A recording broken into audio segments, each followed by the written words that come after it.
we've taken this opportunity to speak to some of our gals in the armed forces, and here they are. When did you join up?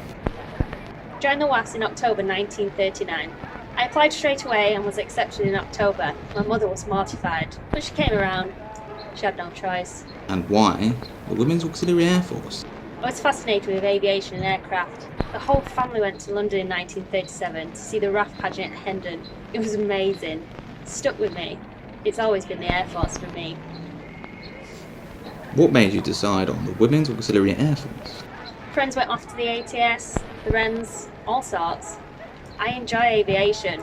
It's exciting, it's modern. Look where we've come from, the planes in the last war, to now. And what is it you do? My trade is operations. I started at Biggin Hill during the Battle of Britain plotting enemy aircrafts, and now I'm with the Air Sea Rescue plotting the position of our own planes. Have you served overseas? No, I haven't served overseas, but my husband's trained in Canada and my brother is still fighting in Burma. What do your duties involve? I plot aircrafts. I work 8-hour shifts. We're not very popular with the other WAFs. We don't have to live on the main camp, and we don't actually do parades due to the shift work. We do clean the operations room. Not everyone's allowed in there.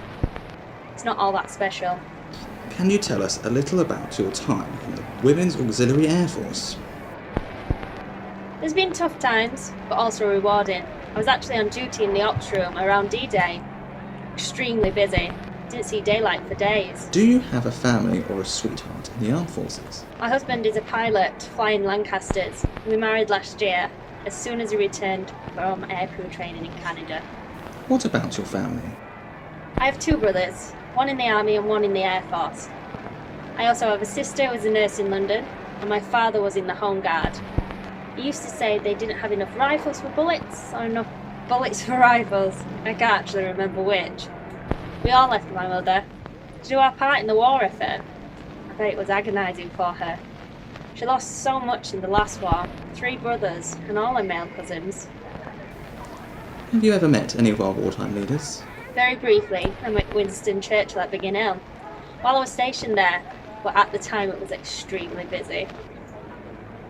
Do you have any anecdotes you could share with us?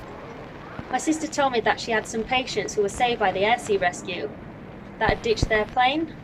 They only needed minor attention. She swelled me with pride knowing that I might have saved them.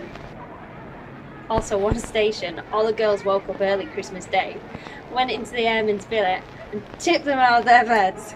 All very funny at the time. They got to their own back though. Now we are at peace. What are your plans? With my trade and experience in the operations room, I suppose I could stay on. I haven't given it much thought. I ought to start really. It's finally here. How do you intend to celebrate victory in Europe? I'm going to meet my sister and we're going to celebrate.